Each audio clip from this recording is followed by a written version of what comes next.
திமுக தலைவர் மு.க. ஸ்டாலின் வெளியிட்டுள்ள அறிக்கையில், டெல்லியில் வெளியான டெஹல்கா இதழின் முன்னாள் ஆசிரியர் மேத்யூஸ் புலனாய்வு முயற்சியால் திரட்டியுள்ள தகவல்கள் அதிர்ச்சிக்கு உரியதாக உள்ளது என்று தெரிவித்துள்ளார். கொடநாடு பங்களாவின் காவலாளி ஓம் பகதூர் மரணத்தை தொடர்ந்து ஜெயலலிதாவின் கார் ஓட்டுநர் கனகராஜ், சயன் என்பவரின் மனைவி, மகள், சிசிடிவி ஆபரேட்டர் தினேஷ்குமார் என அடுத்தடுத்து நடைபெற்ற மரணங்கள் கொலைகள் என்பதைத்தான் டெல்லியிலிருந்து வெளியான தகவல்கள் கூறுவதாக மு.க. ஸ்டாலின் தனது அறிக்கையில் குறிப்பிட்டுள்ளார்.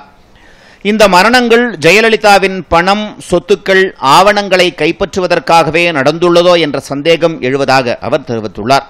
ஜெயலலிதா மருத்துவமனையில் இருந்தபோதும் அதன் பிறகும் நடந்த கொள்ளை மற்றும் கொலைகள் மர்மம் நிறைந்ததாகவும் முதலமைச்சர் எடப்பாடி பழனிசாமியை குற்றம் சாட்டுவதாகவும் திமுக தலைவர் எடுத்துரைத்துள்ளார்.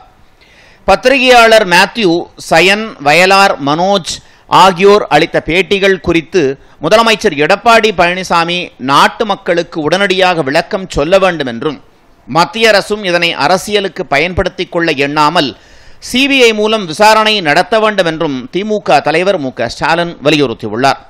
முதலமைச்சர் எடுத்துள்ள பதவி பிரமாணத்திற்கு முரணானது என்பதால் தமிழக ஆளுநர் இதுகுறித்து விசாரணை நடத்த வேண்டும் என்றும், இல்லையெனில் சட்டப்பூர்வமான நடவடிக்கைகளில் திமுக இறங்கும் என்றும் அவர் தெரிவித்துள்ளார்.